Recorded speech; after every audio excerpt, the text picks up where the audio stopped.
Hi there, it's thatnerdkaizen, aka The guy who can't let Spellbreak go. and today we're going to be doing Pick Ems as well as giving advice to the VCT America teams who failed to qualify to playoffs. I guess we'll start off with Loud, and I know this is going to sound crazy, right? Because Loud is a team that pretty much went, whatchamacallit, that went 0-5, but I honestly think that Loud might be the best 0-5 team ever. I know that sounds crazy. Low-key, they should have beaten Evil Geniuses, but we need to say something about their coach, right? We need to have a nice long talk with their coach about icing his own teammates. Maybe we don't do that in the future, you know. But hey, it was a pointless game against Evil Geniuses anyways. But like for Loud, like I said, this might sound crazy. I don't think Loud should change any of their personnel. I like everyone on this Loud team. Their team comps are starting to make a little bit of sense. I like it. So me personally, I wouldn't change too much about Loud. Maybe run a little bit more double controller here and there, because I know Picada, he's a controller main. That's all he does, and he looks great. Picada looked like he was about to set world records against Evil Geniuses. Man was going bananas, right? That's just the thing about Loud. Like everyone on this Loud team has the potential to just drop 50. That's the crazy part about Loud. So like I wouldn't change much about Loud. Maybe just keep grinding a little bit more while everyone else is like fighting in playoffs and in Toronto. Scrim really hard. Luxo is a great addition to the team. They're just going to keep being stronger. I know like in tier 2 he was playing a lot of controller as well, I believe. So that's why I was like, maybe just lean into your team's strengths, even though Luxo looked amazing on Sentinel and controller these past like 2-3 weeks. So I wouldn't change much. Plus I wouldn't be surprised if they go on a crazy win streak. You know, they pull a crew, they lose a lot and then they win a lot. What advice can we give to 2G? You know what, I'm gonna give 2G a little bit of tough love here. Like, hey, look, 2G, look at me. Let's be honest with each other. You can shoot for champs, but let's be realistic. The end goal is to be back in tier 1 next year, right? You have freaking G2, right? You have G2, and I'm just gonna keep it a buck with you. Unless G2 has like a crazy crash out and half the members are just mad at each other for whatever reason, they're going to be the Ascension team to move on. They're going to be the Ascension team to make it to champs And reached a further spot in champs than you. With that out the way, if I was 2G, I would be focusing on the Ascension tournament, which is where you guys are most likely going to be. And you guys got some heavy hitters in Ascension. Like M80 is always going to be strong. You got that undefeated team, Lasers, that Colombian team, Lasers, who are going bananas in South America as well. So me personally, of course you want to keep getting better, but if we're keeping it a buck here, that Ascension spot over G2 might be the best Ascension team ever. Yes, I know those freaking Boom Esports fans would like to have a word with me, But if I was 2G, I would be more focused on those Ascension teams like M80, Lasers, the heavy hitters, even TSM, I guess, because those are going to be your main competition. That will keep you from tier 1 next year. I would just really focus hard on scouting them and trying to find flaws in their gameplays and tactics. And of course, you want to improve your own weaknesses too, while playing to your own strengths. right? And then we can go over here. Furia. Man, Furia, just fight back, man. That's my advice to Furia, please. The great thing about being at rock bottom, if you are Furia, you have nothing to do but look up, you know? Just try some wacky stuff, you know? You're already at the bottom. Screw playing the meta. Just play to your strengths. Play to your individual team strengths. Try to have some fun, honestly. If that's my advice to Furia. Now for Leviathan. Whew. I mean, you know, before this match against NRG, I was gonna say stop putting freaking King on Duelist, but King on Duelist doesn't look too bad. King on Duelist doesn't look too bad. I'm not gonna lie. I feel like Leviathan finally knows what they're trying to do here. Like, it's still crazy to me that they let go of the tank.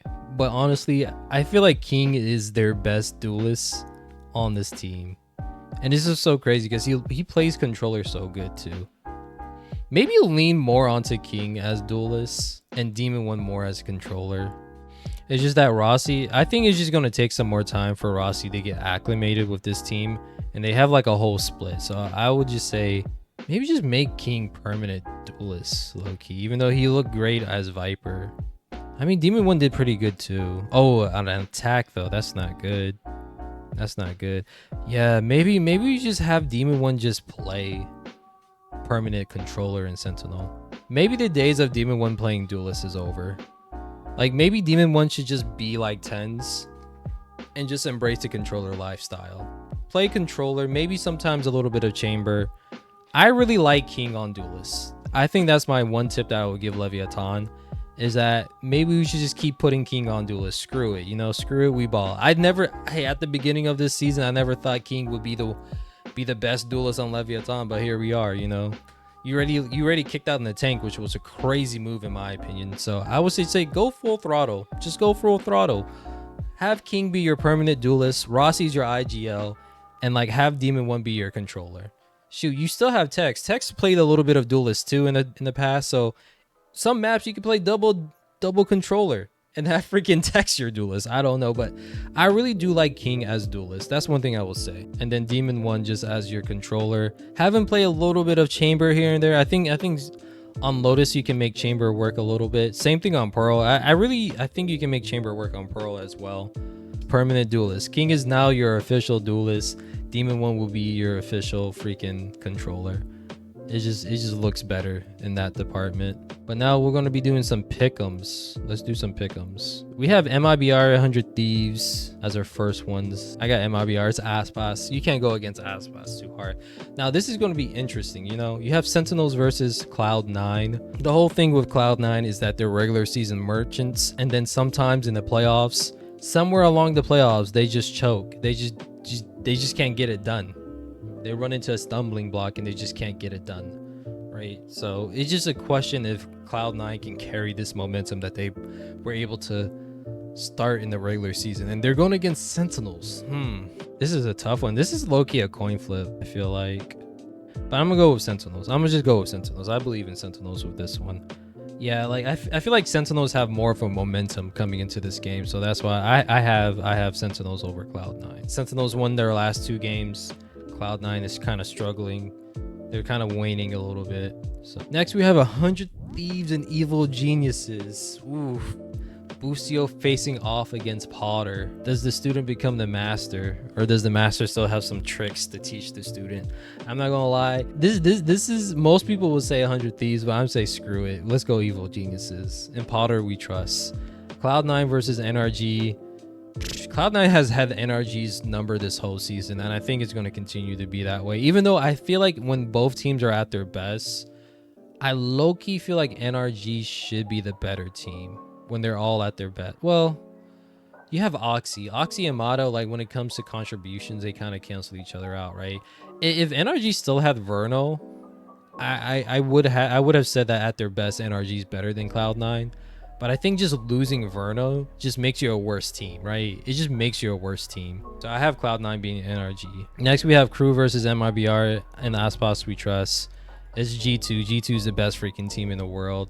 Sentinels are close there, but I just don't believe it in yet.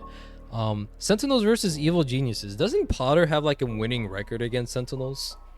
She does. I am kind of tempted. This would be crazy. This would be crazy if somehow Evil Geniuses beat Sentinels, right? I feel like if Sentinels come with their A game and they don't sleep on Evil Geniuses, they win this. They should win this. But if they think, oh, it's just Evil Geniuses, then I can see EG squeaking one, but it should be Sentinels. I have Sentinels beating them. Crew versus Cloud9. The thing with Crew is that Crew wins in a bunch and they lose in a bunch. You just never know. I'm gonna go with Crew.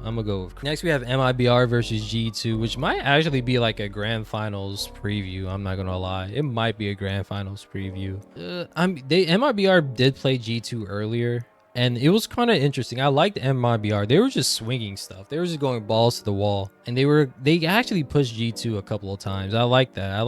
Like, a lot of teams are complaining about the whole delay with Tejo. MIBR is like, yeah, we're just gonna fight you early, so the whole delay thing doesn't get in the way too much. So I still trust it. Sentinels Crew. This is gonna be a close game.